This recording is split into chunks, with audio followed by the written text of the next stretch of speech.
Et je cède maintenant la parole à M. le député de Papineau pour son intervention sur la même motion. M. le député de Papineau, à vous la parole. Merci beaucoup, Monsieur le Président. Ça me fait toujours plaisir de me lever en chambre, ici au Salon Bleu, pour parler d'éducation, pour avoir géré une commission scolaire, tout comme ma collègue d'Émile-Île, d'ailleurs, pendant plusieurs années. Ça me fait plaisir de prendre la parole pour vous parler d'éducation et prendre le temps aussi de dire que nous avons un bon système d'éducation au Québec, un système accessible au public, performant, présent sur tout le territoire du Québec. Il faut rappeler qu'on a eu une augmentation des taux de diplomation, une augmentation importante du taux de diplomation avec les années. Si on compare aux années, dans la fin des années 70, on est passé, pour les moins de 20 ans, de 53 % à 75 % en 2013 au niveau de l'augmentation du taux de diplomation chez les élèves. Et ça continue de monter, Monsieur le Président, et on se fixe des objectifs pour faire en sorte qu'au Québec, les jeunes du Québec soient idéalement tous diplômés pour qu'ils puissent avoir un emploi, un bon emploi et intégrer le marché du travail le plus facilement possible. Maintenant, la CAQ, la deuxième opposition, a déposé une motion qui nous parle de taxes. Nous, on aime mieux parler de réussite scolaire. On aime mieux parler d'aide aux devoirs. Eux aiment mieux parler de taxes. Alors, eux, ça ne les intéresse pas, eux, Monsieur le Président, de parler de réussite scolaire, d'aide aux devoirs, d'accompagnement dans les classes, d'aide aux enseignants, pour faire en sorte que l'enseignant il puisse recevoir de l'aide dans sa classe pour, justement, faire ce pourquoi il est payé, enseigner. Alors, nous, on aime mieux parler de réussite, d'augmentation du taux de diplomation, de cursus de classe, de contenu, mais eux, aujourd'hui, parce qu'il y a toutes sortes de problématiques, eux veulent parler de diminution du financement pour les écoles publiques du Québec. Alors, eux, ils veulent abolir la taxe, abolir les commissions scolaires, abolir à peu près tout ce qui bouge, en pensant que tout va se régler comme par magie. Alors, c'est leur perception. Ils ont le droit de penser ça, Monsieur le Président. Ils ont le droit de penser qu'on peut tout abolir du jour au lendemain et que tout va se régler. Moi, ce que je peux vous dire, c'est qu'il y a des gens dans le milieu de l'éducation, des gens sur place dans les écoles qui travaillent excessivement fort. Il y a des commissaires aussi qui sont là depuis des années et des nouveaux qui ont été élus aux dernières élections qui travaillent excessivement fort. Et ce sont des gens qu'il faut respecter. Il va y avoir des changements, le ministre le dit, au niveau de la gouvernance, mais on va le faire avec les gens qui sont en place. On va le faire dans le respect. On va le faire de façon efficace, efficiente. On ne fera pas ça d'un tour de baguette magique en disant du jour au lendemain, tout va bien aller, on a juste à abolir et tout va se régler. Non, on va le faire, on va faire des changements. Et je pense que le ministre s'est prononcé assez clairement dans les dernières semaines là-dessus, au niveau de la gouvernance notamment.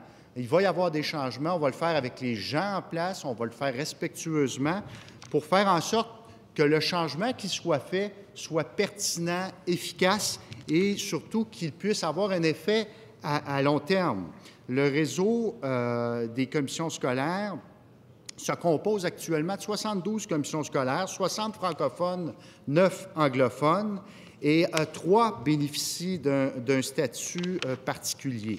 Le nombre d'élèves, et on a déjà eu l'occasion de le mentionner, varie beaucoup d'une commission scolaire à l'autre, passant de 889 à la commission scolaire moyenne Côte-Nord à 104 000 à la commission scolaire de Montréal. Il y a certaines problématiques qui découlent de cette disparité-là entre commissions scolaires et ce sera des facteurs auxquels il va falloir travailler et s'attaquer. Je pense qu'on peut le faire de façon très efficace en collaboration avec les gens sur place.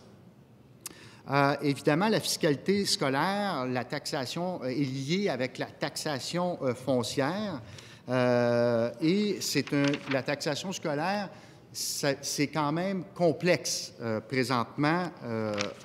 Et c'est pour ça qu'on veut s'attaquer en profondeur sur une réforme fiscale scolaire qui va faire en sorte qu'on va régler toutes les disparités qu'il y aurait pu avoir dans le passé d'une région à l'autre et qu'on va s'assurer, mes collègues l'ont mentionné auparavant, qu'un jeune qui habite en Côte-Nord, en Abitibi, en Gaspésie, en Outaouais, puisse recevoir le même service avec le même financement, peu importe où il se retrouve au Québec.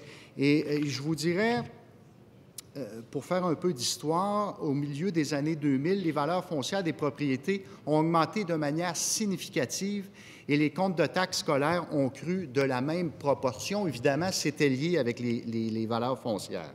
En 2007-2008, le gouvernement a mis en place une subvention de péréquation additionnelle afin de limiter la hausse des taxes scolaires dans un contexte où la valeur des maisons avait progressé rapidement.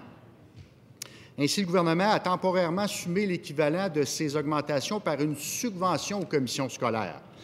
Le 20 novembre 2012, le gouvernement précédent a annoncé le retrait graduel de cette mesure temporaire. Il a décidé d'abolir cette subvention progressive sur une période de 3 ans. On arrive à la fin de cette période. Malheureusement, ce que ça a occasionné, Monsieur le Président, c'est qu'il y a eu dans certains secteurs des augmentations quand même assez drastiques. Je prends un exemple chez moi, à l'Ange-Gardien, municipalité de l'Ange-Gardien. Il y a des gens, propriétaires de maisons, retraités, qui ont le même revenu depuis plusieurs années. Le revenu n'augmente pas, mais les taxes ont augmenté, les taxes scolaires ont augmenté de manière drastique parce que l'ancien gouvernement, qui était là trop longtemps, pendant 18 mois, a fait en sorte qu'il a retiré cette mesure d'aide qui avait été créée par notre gouvernement, ce qui a occasionné des hausses drastiques de taxes scolaires. Alors, dans la réforme que nous voulons faire au niveau de la fiscalité scolaire, c'est de faire en sorte que des choses comme ça ne se reproduisent plus, qu'on puisse faire en sorte que des gens qui sont justement à la retraite, qui ont un certain revenu, un revenu fixe, puissent au moins planifier à l'avance sans se faire éventuellement assommer par une hausse drastique. Et ça, il faut y voir, Monsieur le Président. Alors, il faut comprendre que nous avons au Québec un des meilleurs systèmes d'éducation au monde. Si on a augmenté le taux de diplomation de 53 à 75 chez nos jeunes, ce n'est pas parce qu'on n'a pas mis d'argent en éducation, c'est parce qu'il faut effectivement soutenir le système d'éducation au Québec en injectant de l'argent. On va continuer à le faire, Monsieur le Président, et on va s'assurer qu'il n'y ait pas d'iniquité d'une région à l'autre au Québec. Et on va s'assurer de revoir le système de taxation, mais on va s'objecter à toute formule de pensée magique qui fait en sorte qu'une motion comme il est déposé aujourd'hui, qu'on abolit le financement et la taxation scolaire et que demain matin, tout va être réglé.